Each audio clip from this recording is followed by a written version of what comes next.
gracias a Dios ya estoy bien, ya estoy recuperada, así que vuelta a la faena, que ya echaba de menos hacer mis cosas, porque es que no podía hacer absolutamente nada. Vale, hecha la disculpa, deciros también que la película de la que os hablé el otro día, cuando Sara y yo vimos la duración, son 4 horas de película, entonces como solamente vemos media hora, viendo los días que tenemos de charlas, pues no la vamos a poder poner. Entonces hemos buscado otra que además creo que refleja muy bien el tipo de mujer que creó el nazismo, porque estoy hablando de algunas de las personas igual han visto ya, es La zona de interés, que habla de, explica cómo vivía el comandante de Auschwitz con su familia allí, y ahí en esta película se puede ver ese fanatismo de las mujeres que de alguna manera pues, se impregnaron de lo que era la filosofía y de la política nazi, ¿no? Pero ¿qué ha ocurrido? Que mi prima ha intentado descargarla y ha tenido problemas. Entonces, como tenemos por delante un mes hasta la próxima charla, va a intentar ver cómo lo podemos, si no de ahí, de alguna otra plataforma, poderla descargar. Porque además, como dura unos 90 minutos, pues sí que tendremos tiempo en los 3 lunes que nos quedan de poder verla, ¿vale? Pues, más que nada para que sepáis que hoy no tenemos cine después de la charla. Bueno, como ya os dije en la presentación, en este nuevo ciclo de charlas sobre mujeres en la historia, va a ser sobre el papel que las mujeres alemanas tuvieron para que el régimen nazi, bueno, pues, ganara las elecciones, llegara al poder, se asentara y además se diseminara por toda Europa una vez se inició la Segunda Guerra Mundial. Cuando escuchamos la palabra nazi o nazismo, de inmediato nos viene a la cabeza Hitler, el Holocausto, los campos de exterminio, las cámaras de gas, pero todo eso es cierto, y además de todo eso se ha nutrido la literatura y el cine, es solamente una parte de todo aquel engranaje de terror y muerte que fue el régimen nazi. Los mismos que vencieron a Hitler y a Reich fueron los primeros que, bueno, pues que no le dieron demasiada importancia y tampoco demasiada publicidad, porque ellos en realidad estaban centrados en dar caza a los máximos dirigentes nazis para, en un macrojuicio, sentarlos ante la justicia y que rindieran cuentas ante la justicia precisamente por los crímenes de lesa humanidad. Pero bueno, antes de continuar, hacer una aclaración, es decir, ni siquiera cuando lo consiguieron, porque sí es verdad que atraparon a mucha gente y se celebraron juicios. El más famoso fue el juicio de Nuremberg, que además se hizo incluso una película sobre él, pero también hubieron otros juicios donde, bueno, pues desde el funcionario más bajo rango hasta el jefe de más alto nivel fueron sentados frente a la justicia. Y sí que es cierto que muchos fueron condenados a muerte y esas sentencias se cumplieron. Otros fueron condenados a penas de cárcel de muchísimos años, aunque finalmente, bueno, pues, muchas de esas condenas se condonaron y no cumplieron toda la pena impuesta. Es más, hubo incluso gente con crímenes confesados, bueno, no reconocidos, pero que habían testigos que los señalaban como ejecutores de esos crímenes que ni siquiera entraron en la cárcel. Entonces, es decir, a pesar de que lo intentaron, no consiguieron atrapar a todas esas personas, que fueron muchas las que participaron en lo que fue el régimen nazi.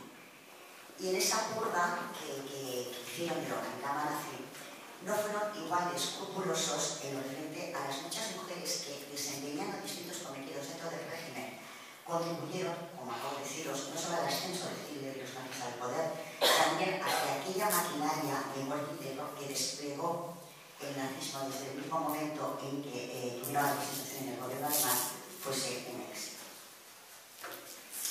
Por esa razón, en estas charlas descubrimos el papel tan determinante que tuvieron las mujeres alemanas en las décadas de los 20, los 30 y los 40 del siglo pasado, del siglo XX, para que un régimen tan terrorífico como el nazismo alcanzase el poder, se asentase en él, y además durante 12 años, nada menos, desencadenara una guerra mundial, asesinara a más de 6 millones de seres humanos por el mero hecho de que eran judíos, y que sirviéndose del terror, de la tortura despiadada y del asesinato, extendió por toda Europa una ideología donde los considerados inferiores o subhumanos, como también los calificaron, iban más allá de la comunidad judía, por ejemplo, de ese grupo, habían gitanos, habían eslavos, habían homosexuales, habían enfermos, habían discapacitados físicos y psíquicos, testigos de Jehová. Bueno, pues era una vocera de seres humanos que no entraban dentro del prototipo ario. Bueno, pues debían ser aniquilados de la faz de la tierra, eliminando con esa política eugenésica, bueno, pues a cualquier ser humano por ellos, como acabo de decir, no consideraran que entraban dentro de ese prototipo ario, y no solo eso, sino de que no eran, los consideraban que no tenían una vida digna de ser dignidad. Y esta frase de una vida indigna de ser dignidad son palabras textuales de Adolf Hitler, que de alguna manera era la matriz de esa política eugenésica que se practicó durante el nazismo. En definitiva, una ideología basada en la pobreza de sangre y la raza, y que supo movilizar como nunca antes y nunca después de ningún otro movimiento político a un ingente número de mujeres a una gran escala. Y os voy a dar un pequeño dato. En el año 1939, de los 40 millones de mujeres que había en el Reich, 12 millones estaban afiliadas a alguna organización del partido nazi. Y durante los años que duró el nazismo, 500.000 auxiliares se incorporaron a los servicios de la Wehrmacht. Unas otras 500.000 sirvieron en los territorios ocupados en el este, y se formaron más de 600.000 enfermeras que serían determinantes en el engranaje de esa política de pureza. A ver, aquí quiero hacer un inciso, porque creo que es importante. La biología y la ciencia llevan ya décadas o años, haciendo hincapié en que el ser humano no hay razas. Dentro de los seres humanos no hay razas. La raza es el ser humano. Sí que hay etnias, pero no razas.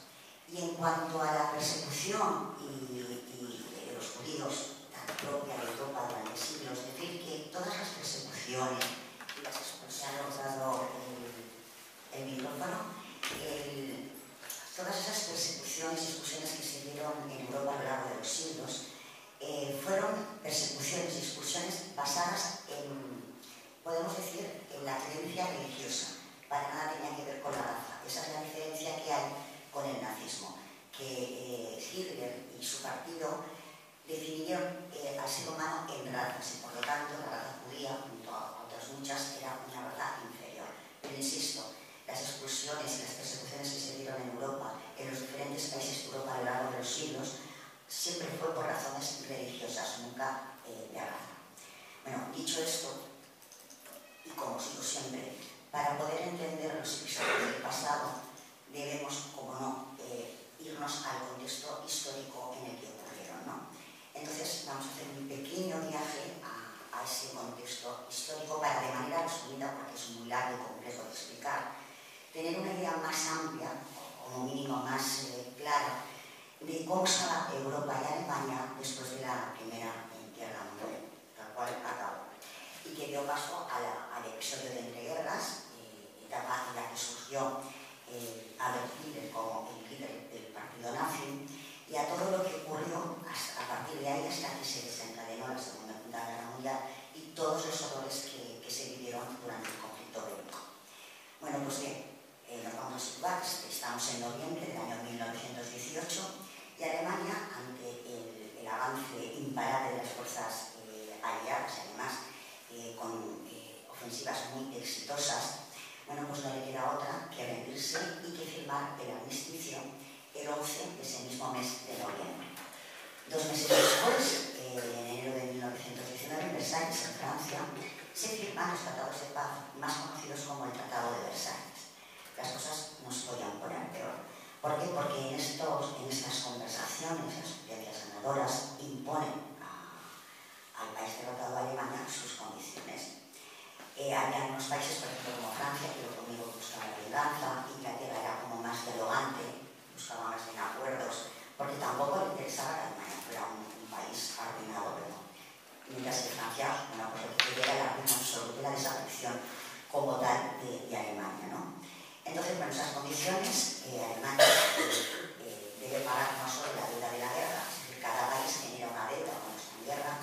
sino que también le piden que tiene que pagar las reparaciones de guerra a los países a los que atacó. Y a partir de ahí, bueno, pues son miles de millones de marcos. También se describen las fronteras, es decir, Alemania pide territorio y demás territorios para Alemania muy importantes porque vivían ciudadanos alemanes. El ejército es reducido a 100.000 hombres, que se quedan sin ejército de aire, sin barcos, sin submarinos, y además les obligan a pagar la deuda, esta que os acabo de decir, que asciende nada menos, y a entender bien, a 132 billones con B de marcos en oro. Y a su vez, para ya poner la cosa más calentita, Francia, Bélgica y Gran Bretaña solicitan que el pago que les debe hacer Alemania, pues como no había muchas garantías, Alemania exterminada, de que pudieran cumplir los plazos de los pagos, pues que además del dinero Alemania pague en especias, es decir, en madera, en carbón y en trigo. Y aquí un apunte histórico es que hubo un momento en que Alemania pues, se retrasó en el pago. ¿Y qué ocurrió? Que Alemania y Bélgica decidieron ocupar la zona del Ruhr. La zona del Ruhr era el corazón industrial y minero de Alemania. Una vez que están allí, pues los alemanes se niegan a trabajar para los franceses. Hay conflictos, hay enfrentamientos, quiero decir, que aquello se puso caliente, ¿no? Entonces llega un momento en que los alemanes deciden dejar de trabajar, pues los trenes con toda la mercancía pues, se quedan parados.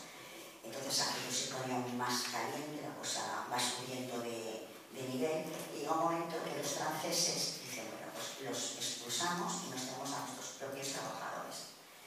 Y fue lo que hicieron, expulsaron a los trabajadores, a los pocos soldados que habían allí, e incluso a la policía alemana, y se quedaron los franceses trabajando en la zona de Ruhr. A ver, esto se solucionó 2 años después, pero durante esos 2 años, como digo, el corazón industrial y minero de Alemania se quedó en manos de Francia. Bueno, pues esta deuda que generó Alemania después de la Primera Guerra Mundial tan descomunal, sumando los intereses, tardó en cancelarla 96 años, o sea que fue hace relativamente pocos años cuando Alemania terminó de pagar aquella deuda que generó después de la Primera Guerra Mundial. Bien, entonces aquí la pregunta es qué puede salir mal, ¿no? Después de todo esto, bueno, todo, evidentemente. A ver, la Primera Guerra Mundial duró 4 años. Provocó casi 10 millones de muertos, donde no se incluye un número incalculable de desaparecidos. Generó aproximadamente 6 millones de inválidos, otros 20 millones de heridos graves y un saldo de 5 millones de vidas y 8 millones de huérfanos en todo el continente.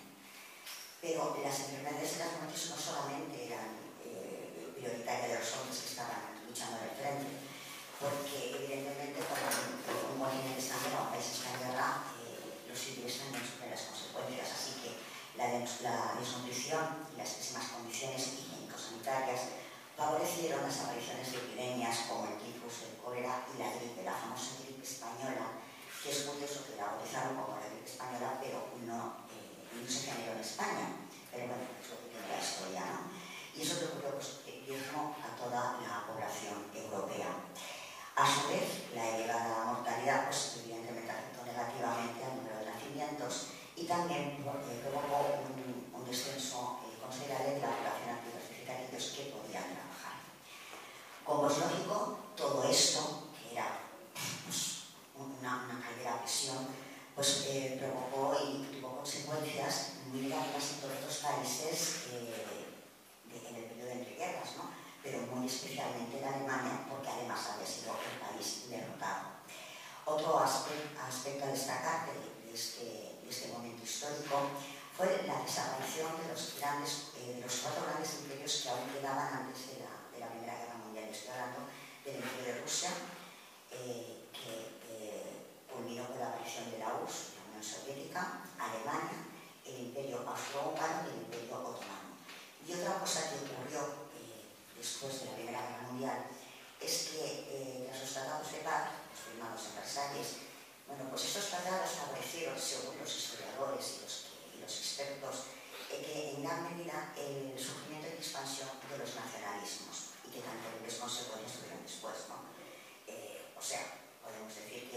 barros fueron los lodos posteriores, ¿no? Porque el partido nazi, la ideología nazi, era de un fuerte sentimiento nacionalista, ¿no? de identidad.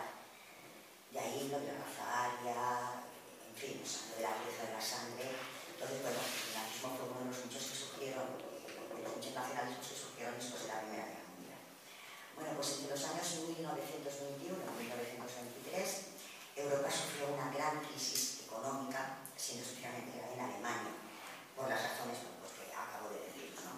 A ver, otro aspecto importante fue la pérdida demográfica de la población activa, es decir, aquellos que podían trabajar fue brutal, es decir, hubo un descenso brutal, debido especialmente al número de fallecidos en el frente, es decir, de todos aquellos hombres que murieron luchando en el guerra. Solamente en Alemania la cifra oscila entre 1.700.000 hombres fallecidos en el frente.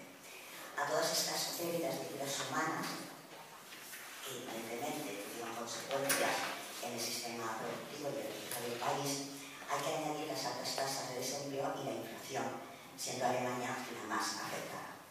En consecuencia, en 1921 la deuda y las necesidades básicas llevaron a Alemania al borde de la quiebra, lo que obligó a la República de Weimar. La República de Weimar fue el gobierno que surgió después de acabar la Primera Guerra Mundial, a imprimir moneda con el fin de tener fondos.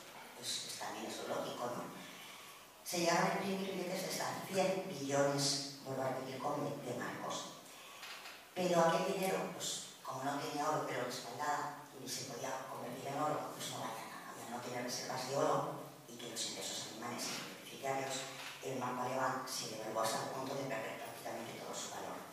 A ver, durante la guerra, no solo en Alemania, Francia, Bélgica, Inglaterra, recurrieron a sus reservas de oro para sufragar los gastos del conflicto bélico.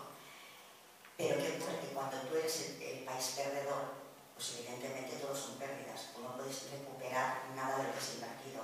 Entonces, por eso Alemania no tenía reservas de oro que respaldaran la moneda que imprimía. Un ejemplo es que en julio de 1923 un dólar americano al cambio era 1 millón de marcos alemanes. Además, ya para rematar, ya para ponerlo aún peor, el coste de los productos se incrementó de forma espectacular. Entonces, así que la escalada de precios hizo que los salarios no fueran capaces de costear los gastos básicos de una familia media. En cuanto a los salarios, evidentemente cuando el país estaba en la más absoluta ruina, las empresas pues tenían problemas para pagar esos salarios. O sea, no es que solamente los salarios no llegaran, es que las empresas tenían problemas para poder hacer frente a los salarios de los trabajadores, precisamente porque el dinero no tenía valor. Y bueno, todos estos factores dio lugar a una hiperinflación que tuvo enormes consecuencias en la población alemana. Se llevó por delante pues, todos los ahorros de la clase media. El dinero que tenían depositado en los bancos no tenía ningún valor, era papel, sin más. O sea, papel sí que ponía una cifra, pero que no servía para nada. Y aquellos alemanes que invirtieron en bonos, pues también se arruinaron. Solo se salvaron pues, aquellos que tenían bienes tangibles como joyas o inmuebles, ¿no? Aquel que tenía propiedades, también tenía joyas, son los que pudieron respirar un poco más. Y como acabo de decir, pues, los salarios eran insuficientes porque cada día era más caro comprar productos básicos. Y os voy a poner unos ejemplos para que podáis haceros una idea, ¿no? Una barra de pan costaba 250 marcos y pasó a costar 200 billones de marcos. Un periódico que costaba un marco en mayo de 1922, en 1923 costaba aproximadamente 70 millones de marcos. El billete de un tranvía costaba el 9 de agosto de 1923 8.000 marcos. 2 semanas después, su precio ya era de 100.000 marcos. Y un mes después, es decir, en septiembre, ya valía ese mismo billete 4 millones de marcos. Otro ejemplo de aquella caótica situación la encontramos en los trabajadores que cobraban 2 veces al día y aprovechaban la bolsa de la comida para acudir a los comercios, muchas veces a comprar bienes que no necesitaban, pero que sí que podían intercambiar para tener acceso a otros productos, dado que todo estaba carísimo. O sea, el trueque se convirtió en algo muy habitual en aquella Alemania de principios de la década de 1920. Otro ejemplo que os va a llamar mucho la atención son los restaurantes. O sea, como los precios cambiaban prácticamente cada día o a cada hora, ¿qué ocurría? Que negociaban el precio de la comida con el comensal antes de que se sentara a la mesa, porque a lo mejor cuando le iban a servir el plato ya los precios habían cambiado, ¿no? A ver, me acuerdo que la presentación nos hable de aquellas imágenes que tiene un documental de los alemanes con aquellas carretillas que utilizan los paletas y los albañiles cargadas de dinero hasta arriba para ir a comprar una barra de pan, leche, o sea, lo básico, ¿no? Y que llegó un momento que les salió mucho más a cuenta quemar el dinero para calentarse que comprar carbón. O sea, era una hiperinflación, pero descomunal.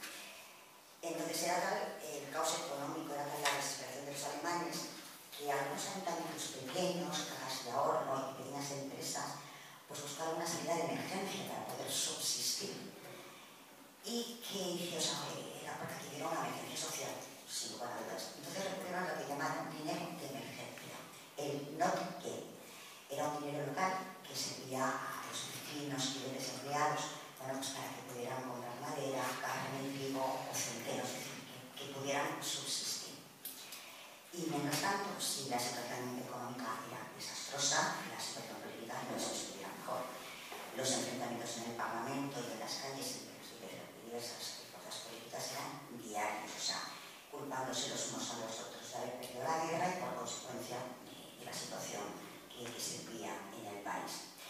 Y no fue hasta 1924 cuando, gracias a las medidas de un nuevo canciller, de Gustav Stresemann, entre ellas una nueva moneda, el Rentenmark, que esta sí estaba respaldada, pero no por el oro alemán, sino por el oro de Estados Unidos, y logró flexibilizar los pagos de la deuda. Bueno, pues las cosas en el plano económico empezaron a mejorar, no así en el político, pero sí que es verdad que los alemanes empezaron a respirar un poco, ¿no? Y empezaron a pensar que la hiperinflación ya formaba parte de una pesadilla del pasado. A ver, Estados Unidos, es importante recalcarlo, fue uno de los países más beneficiados tras la Primera Guerra Mundial. Primero porque en Europa, a raíz de la guerra, el transporte de mercancías en los comercios se paró, se detuvo. Una vez acabada la guerra, los países no estaban en condiciones de iniciarlo al momento. Entonces, claro, Estados Unidos aprovechó la coyuntura para ser el gran exportador de productos y de material a Europa. Y no solo eso, sino que también se convirtió en el acreedor, es decir, prestó dinero a los países que habían participado en la Primera Guerra Mundial. Por lo tanto, el que salió ganando económicamente de todo aquello fue Estados Unidos. No sé, es que si os ponéis a mirar, estamos hablando de la década de 1920, o sea, ya prácticamente 100 años. Pero si hacemos una comparativa con lo que estamos viendo en la actualidad, con esos cantos de guerra que los políticos parece que están encantados de oh, vamos a ir a la guerra.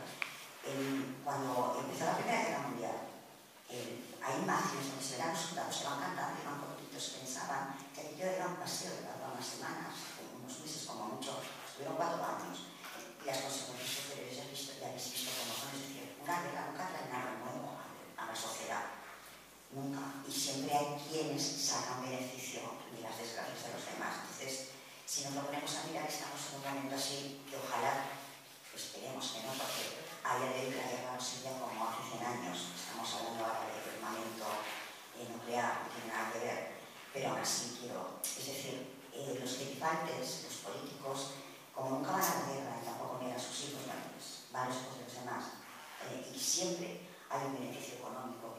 Bueno, pues ocurre lo que ocurre, ¿no? Esperemos que no tengamos que hablar de una tercera guerra mundial en un futuro, ¿no? Que no haya nadie que tenga que hablar de ella. Bueno, como decía, ahora que ya conocemos un poquito el contexto histórico de cómo estaba Alemania y Europa en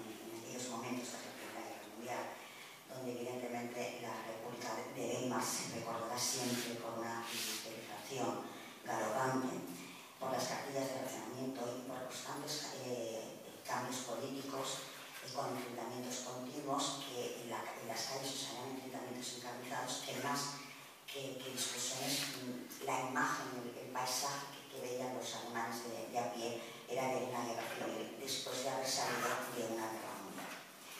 Y claro, todos estos acontecimientos, sumado al germen de aquel resquemor de haber perdido la guerra y de la humillación del Tratado de Versalles, creo la sensación de estar viviendo una época muy inestable y muy peligrosa. Aquella derrota se vivía, al menos así lo dicen los testimonios de los alemanes de la época, como un sufrimiento, ¿no? La población veía que la situación solo podía empeorar y por tanto que hacía un cambio con urgencia. Y es aquí donde entran las mujeres, ¿no? Ellas estaban enfadadas, estaban aterrorizadas por el caos, ¿no? Entonces, las mujeres alemanas de toda condición social que hicieron, pues que perdieron la confianza en la democracia y en los políticos. Estaban frustradas por la pobreza, con sus maridos e hijos mayores en el paro. Y no podemos olvidar que debido a los muchos fallecidos en la Primera Guerra Mundial, lo que era digamos, la ciudadanía alemana, había más mujeres que hombres. O sea, eso es importante recordarlo, ¿no? Entonces, bueno, la población femenina era, como digo, la masculina y lo único que buscaban era que las cosas cambiaran. Y no solo eso, es decir, además de que había paro, que había miseria, de que no había dinero, muchos de los hombres que regresaron con mira del frente, muchos los hicieron, venían tullidos, o cocos, o mancos, o ciegos. Muchos venían con secuelas gravísimas de gas mostaza, porque la Primera Guerra Mundial fue la primera guerra que se utilizaron armas químicas durante el conflicto. El gas mostaza fue uno de los que más daño hizo a los que estuvieron en la guerra. Y los que no, lo que traían eran problemas psicológicos, o sea, de todo lo que habían vivido durante la guerra. Y eso que ocurrió son factores que lo que hizo fue empeorar una situación de pobreza, de inseguridad, de descontento. Así que, repito, muchas de las mujeres alemanas lo que reclamaban era un cambio inmediato, o sea, ya, lo querían ya, no querían esperar a que los partidos políticos llegaran a acuerdos, lo que querían es un cambio de política para salir de esa situación tan terrible que estaban viviendo. Y entonces, la pregunta es qué ocurrió para que las mujeres fueran tan determinantes en aquel momento para que Adolf Hitler consiguiera convertirse en canciller de Alemania. Bueno, pues que durante la República de Weimar, en el año 1919, las mujeres tuvieron derecho al voto. Eso llevó a que las mujeres alemanas se interesaran por la política y acudieran a los mítines políticos. Y además, eso coincidió en el tiempo, bueno, pues con la aparición de un cabo de la Primera Guerra Mundial, llamado Adolf Hitler, que ya había intentado llegar al poder por medio de un golpe de Estado en Múnich en 1923 y por el que apenas estuvo unos meses encarcelado, pero todo el tiempo suficiente para que él se diera cuenta de que si quería ser el nuevo dirigente de Alemania tenía que cambiar de estrategia y seguirse de las reglas democráticas de la República de Weimar para conseguirlo. Y esas mujeres descontentas que empezaron a interesarse por la política y acudir a los mítines, acudían muy especialmente a los mítines de un partido nacionalista que atraía a las multitudes a las cervecerías y ese no era otro que el partido nazi de Adolf Hitler. Las primeras activistas dejaron por escrito sus primeros recuerdos de aquellos tiempos en cartas, en diarios y en autobiografías. Y os voy a leer un pequeño fragmento del diario de una de esas activistas, Marianne Meineke, una ama de casa de 36 años. Y ella decía lo siguiente: he escuchado por primera vez a un orador llamado Adolf Hitler. He vuelto a casa embelesada por sus ideas, su lenguaje poderoso, el brillo fanático de sus ojos. Por fin he visto una solución para la pobreza del pueblo alemán. En mi foro interno le doy gracias a Dios por haberme dado al Führer. Escalofriante. Lo que está claro es que las mujeres estuvieron presentes y participaron desde el inicio en la creación del partido nazi. Eran mujeres que habían vivido la Primera Guerra Mundial, después la derrota y la miseria. Y esta generación de mujeres apoyó el movimiento desde el principio. Incluso podemos decir que yo formo parte de esa creación del movimiento, ¿no? Y ahora entenderéis por qué lo digo. En 1926 vio la luz la primera Unión de Mujeres Nacionales Socialistas. Amas de casa, estudiantes o trabajadoras, mujeres de todas las clases sociales se implicaron activamente en las filas del partido. En la campaña electoral de 1932, recuperaron sus fuerzas para llevar a Adolf Hitler al poder, imprimieron tablillas, confeccionaron banderas con la cruz camada, repartieron comida y bebida entre los asistentes a los mítines. Se implicaron tanto que en alguna ocasión algunas de ellas vieron cómo sus vidas corrían peligro, como cuando eran perseguidas por los activistas comunistas mientras repartían tablillas por los buzones.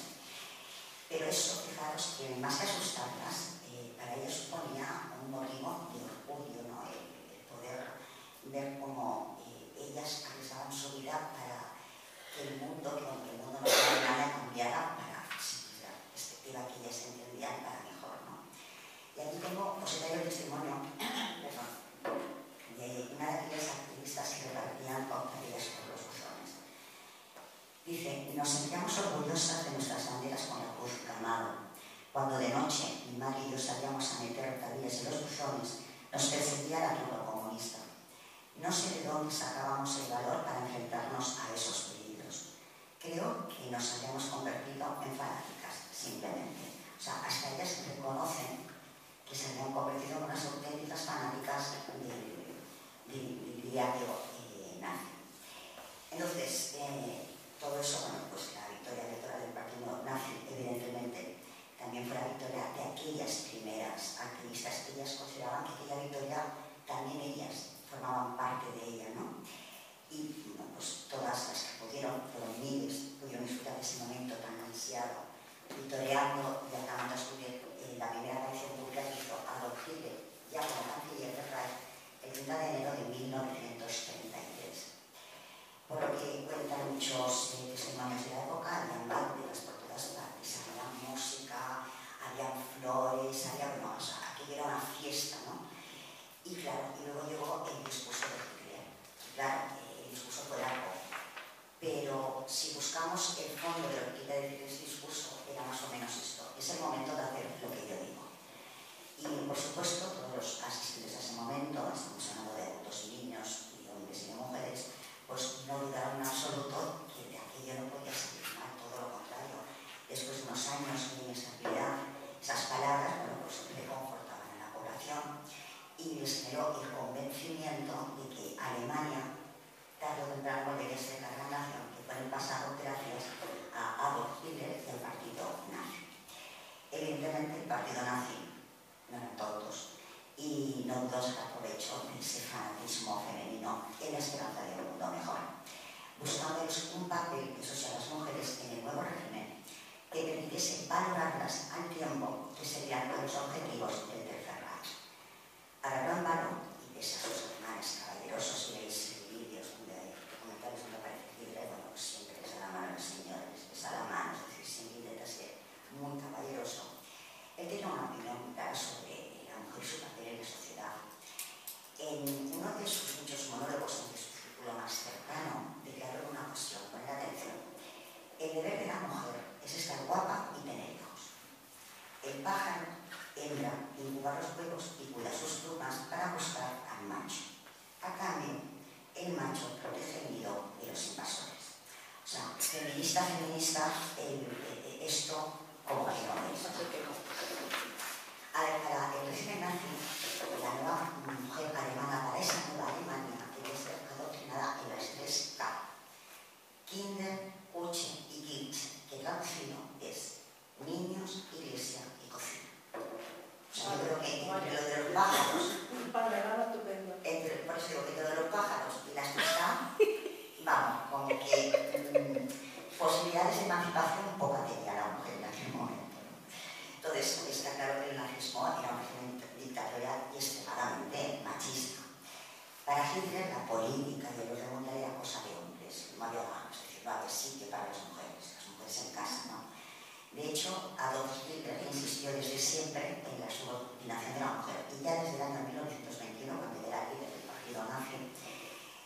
seguro de que ninguna mujer, absolutamente ninguna, ocupará un cargo relevante o de responsabilidad dentro de la dirección del partido. A lo sumo, como un regalo, desafío, podrían ser compañeras en la lucha, pero siempre, eso sí, en cargos de categoría inferior. Es decir, resaltar como que no. Pues subordinada al hombre, la mujer alemana se le atribuyó un papel fundamental en la sociedad nazi. El de madre, y su deber, por supuesto, era proporcionar una descendencia, eso sí, puramente germana a la nación alemana. Este nazismo valoró, desde esa perspectiva machista, evidentemente, y desde el principio, el papel de la mujer como pilar. Según Hitler, la mujer era la célula madre del Estado. Es decir, que valoraba esa parte de la mujer y le daba el poder de ser la garante de la pureza, de la pureza de la raza aria, ¿no? O sea, podemos decir que era una manera de darles ese poder en aquella nueva Alemania que se estaba gestando. Lo que podemos decir, eso sí, siempre desde la perspectiva de Hitler, es que las mujeres eran muy importantes para él. Pues serían las que traían y traerían niños al mundo, niños alemanes. Y ahora, si me disculpáis, voy a dar un trago al agua porque se me está tocando el mundo.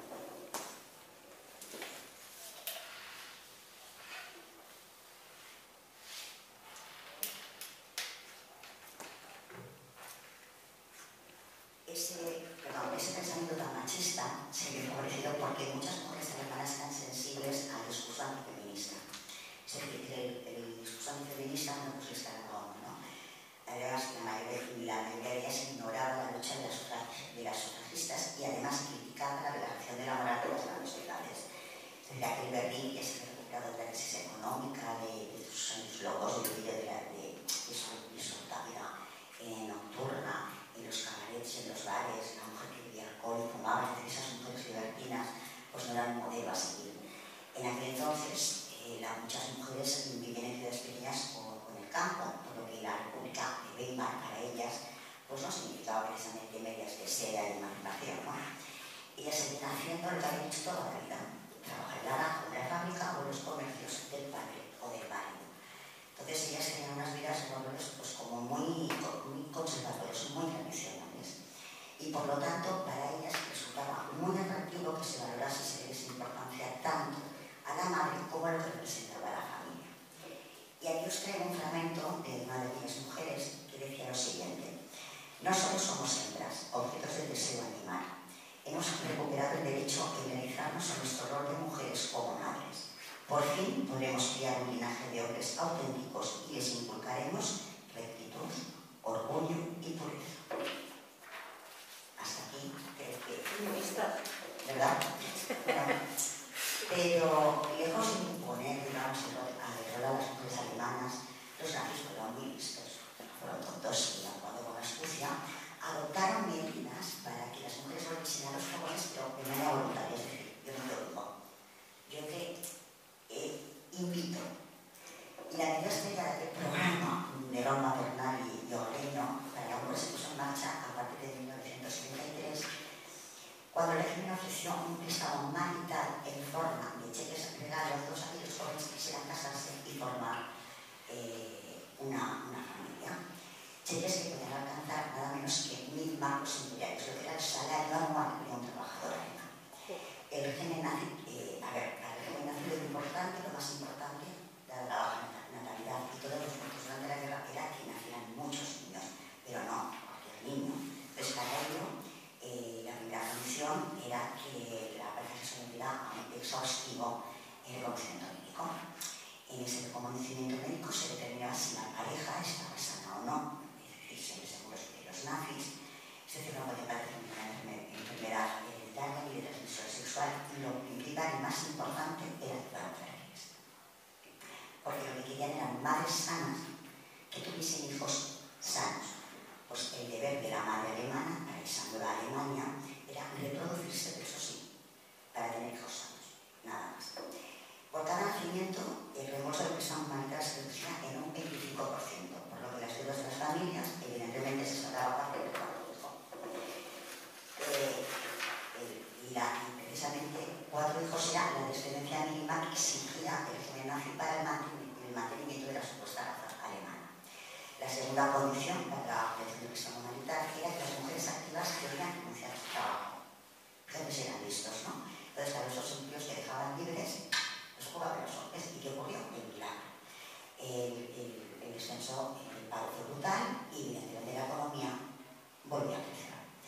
Y esa circunstancia, evidentemente, para la demanda fue un alivio, porque después de años de caos, de miseria y de desempleo, fue pues todo volvió a estar en orden. Y Adolf Hitler, que ella recompensaba y cuidaba a las grandes hermanas por su sacrificio, ¿no? Ellas eran indispensables para sus proyectos políticos, y cuando se reunía con ellas les solía decir lo siguiente: madres, vuestras cunas son ejércitos durmiendo, o los futuros soldados para el Reich.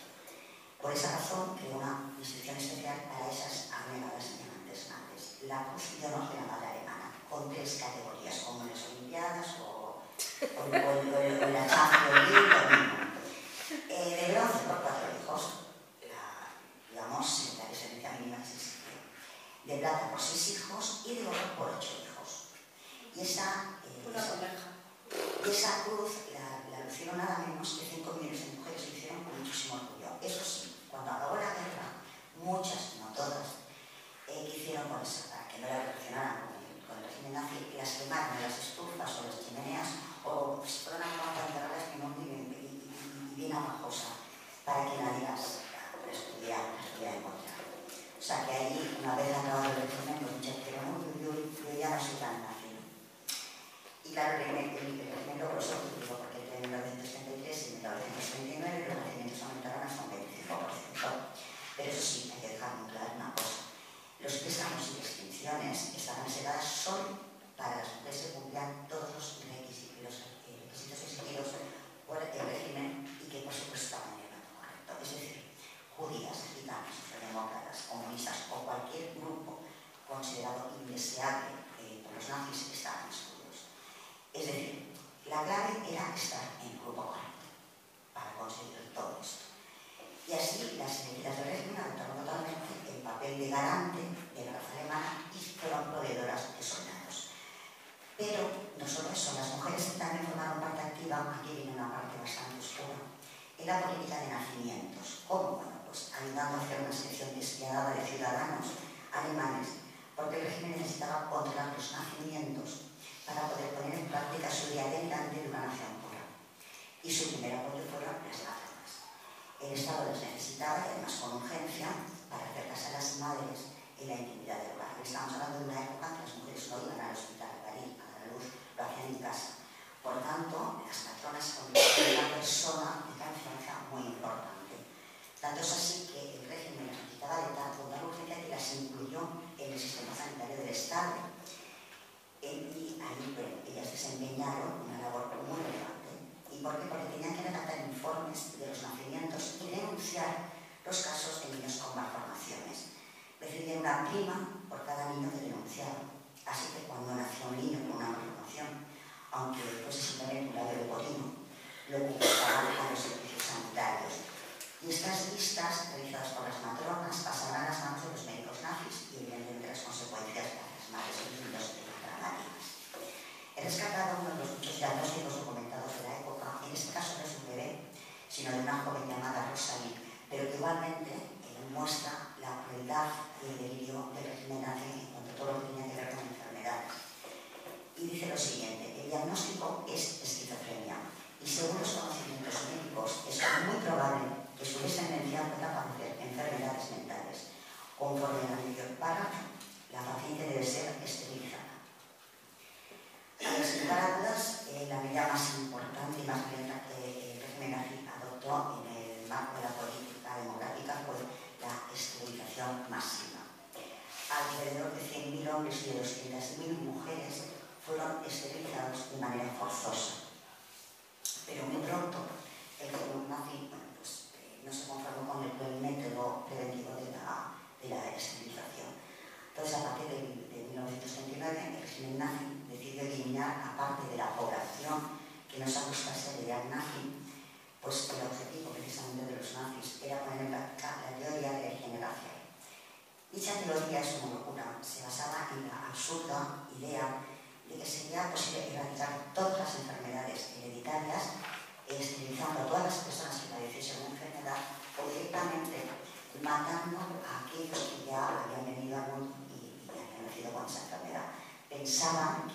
este modo las enfermedades no se transmitirían a las nuevas generaciones. Así que Adolf Hitler autorizó una matanza a gran escala llamada oficialmente Acción T4. Se trataba de un programa de eutanasia para la eliminación de todos los indeseables para la sociedad de la raza alemana, en especial para aquellos con discapacidades físicas o mentales. De ese modo, a principios de 1940, un equipo médico cuidadosamente seleccionado fue convocado por la Cancillería para informarles del siniestro proyecto. Entre ellos, una veintena de enfermeras que serían las encargadas de matar a los seres humanos que la doctrina nazi calificaba de vidas indignas de ser vividas. Y os voy a leer lo que escribió en su diario una enfermera llamada Pauline, que participó en ese monstruoso proyecto. La participación de este programa era totalmente voluntaria. Nadie nos obligó y ninguna pusimos objeción. Entonces, el jefe médico nos hizo prestar juramento de confidencialidad. O sea, participaron de manera conocedora de lo que iba a ocurrir. Entonces, si os dais cuenta que el nazi creó nuevas escuelas de formación, creando sobre un nuevo tipo de enfermera a la que inculcaron esos valores eugenésicos. A estas enfermeras les enseñaron a clasificar al enfermo en dos categorías diferentes: los pacientes superiores y los inferiores, es decir, los que podían ser tratados o los que suponían una carga para la sociedad y el Estado. Bueno, pues más de 600.000 enfermeras fueron formadas por el régimen nazi bajo esos principios eugenésicos. El programa de eugenesia Acción T4 se llevó a cabo en lugares secretos del territorio alemán. Las víctimas eran conducidas de los hospitales a campos de exterminio como Hammer o Wagner para ser asesinadas en lo que fueron las primeras cámaras de gas de la historia del nazismo. Y las enfermeras eran indispensables para llevar a cabo esa depuración masiva. ¿Por qué? Porque acompañaban a los enfermos desde los hospitales hasta los campos, les ayudaban a tranquilizarse, les ayudaban también a desnudarse y los llevaban hasta el interior de las cámaras de gas. Y a partir de 1941, todos los discapacitados fueron asesinados en todos los centros psiquiátricos existentes dentro del Reich. Los métodos, eso sí, cambiaron. Unos morían de hambre y otros eran asesinados con sobredosis de medicamentos. Las enfermeras, por tanto, pasaron del contacto con el paciente a la acción y fueron parte activa de los asesinatos del programa Acción T4. Y aquí tengo el testimonio de una enfermera llamada Gertrude Elsa, que trabajó en un hospital psiquiátrico cerca de Dresde. Y dice lo siguiente: siguiendo órdenes, yo debía sedar a los pacientes que estuviesen demasiado agitados o agresivos, los que nos diesen demasiado trabajo ensuciando constantemente las sábanas, los que derrocharan material médico arrancándose las vendas, los que presentasen un gran deterioro físico o estuviesen cubiertos de eczemas y pus. Tenía que administrarles sobredosis de Lenonal o Luminal para llevarles a un sueño profundo del que ya no despertaban. Al finalizar la guerra, estas enfermeras evidentemente negaron su responsabilidad, alegando que cumplían las órdenes de los médicos. Pero la realidad es que es mucho más compleja, porque no olvidemos que fueron ellas las que describían el estado de salud de los pacientes y en función de la información que ellas mismas transmitían, el médico en última instancia era el que decidía sobre la vida o la muerte del paciente. Por tanto, sí que tenían una influencia importante sobre el diagnóstico y algunas incluso tomaban ellas solas la decisión y la responsabilidad de ordenar que se cometiesen esos asesinatos. Así que se estima que con la colaboración de matronas y enfermeras, alrededor de 300.000 personas con discapacidades físicas o mentales fueron exterminadas. Y yo, desde mi punto de vista, como ser humano, creo que sí que tuvieron mucha responsabilidad, que no fueron meras mujeres que recibían órdenes. ¿Y qué pasaba con los niños en el que el régimen nazi consideraba indignos de vivir en Alemania? Bueno, pues que a estos niños, a todos estos niños, la desplegada maquinaria de entrenamiento nazi iba a ponerse en marcha. Pero de esto, de todas las mujeres que fueron enviadas a los países ocupados en el este, y de aquellas otras mujeres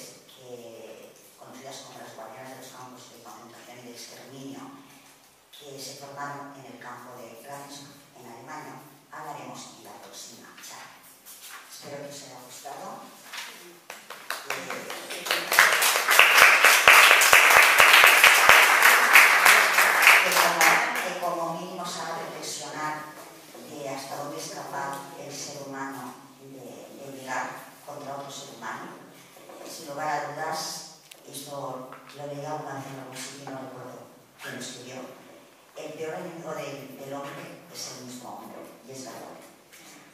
Lo estamos viviendo hoy en día. Y entonces, bueno, gente inocente. Dicen que quien no conoce su historia tiende a repetirla, pero cada vez se demuestra más, aunque se conozca la historia, se tiende a repetir. El mes que viene, en abril, empieza a rodar la película, o sea, empieza a trabajar en el rodaje de la película, ¿no? Entonces, exactamente no sé si puede hacer la charla el primer lunes, el segundo, el tercero o el último, pero bueno, yo se lo diré a Sara y ella pues os va a saber en el grupo de WhatsApp de Bando Tienes, ¿vale? Y a los que forman parte del grupo familiar, pues además también les haré llegar el día de la charla. Bueno, pues muchas gracias, de verdad. Espero que os haya gustado. Si queréis hacer algún comentario o alguna pregunta también podéis hacerlo, que yo estaré encantada, pero gracias.